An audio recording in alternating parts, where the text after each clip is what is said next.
নববর্ষ উপলক্ষে দুপুরের খাবারের আয়োজন আমাদের আজকে ভুনা খিচুড়ি, লইট্টা শুটকি ভুনা, এই হচ্ছে বিফ ভুনা, বেগুন ভাজা,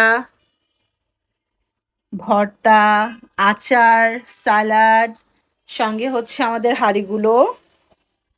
এখানে এই হাঁড়িটার মধ্যে হচ্ছে মিষ্টি। তো এই হচ্ছে আয়োজন আজকের।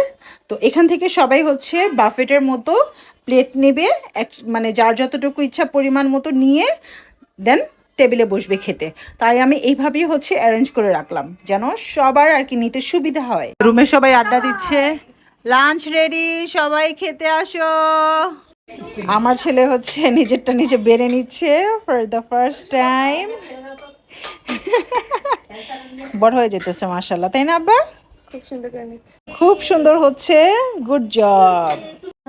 তরকারি নিজেরটা নিজে নিবা? আজকে আমার ছেলে বলে না যে মা আমাকে বেড়ে দাও। যাক, বড় হয়ে গেছে আমার ছেলে। ওরে বাবা, হাড্ডি নিছে আমার ছেলে। গাইস, সে ভর্তাও নিচ্ছে। সুযোগ পেয়েছি সুযোগ পেয়েছি সুযোগ পেয়ে মাংস বেশি নিছি। আরে আমাদের আমাদের গরিব ছেলেটা কতদিন ধরে মাংস খায় না। আহারে, দুষ্টু হয়ে গেছো। এখন আম্মু নিচ্ছে, পিছনে আরেক খয়রাতি হাতে থালা নিয়ে দাঁড়ায় আছে। কি সুন্দর ট্রেনের লাইন।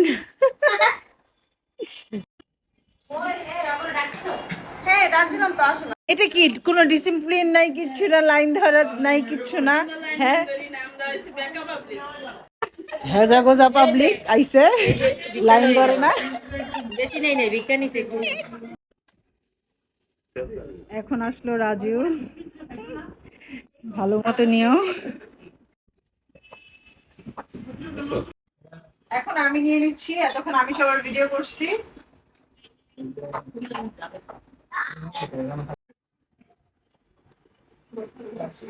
সবাই এখানে খাওয়া দাওয়া স্টার্ট করে দিয়েছে, পিচ্চি বাচ্চা যারা আছে সবাই। হ্যাঁ, বনপ্লেট আছে সবার সামনেই। এখন খাওয়া দাওয়া করবো। কার কার বাসায় কি কি আয়োজন হচ্ছে আমাকে কমেন্ট করে জানান।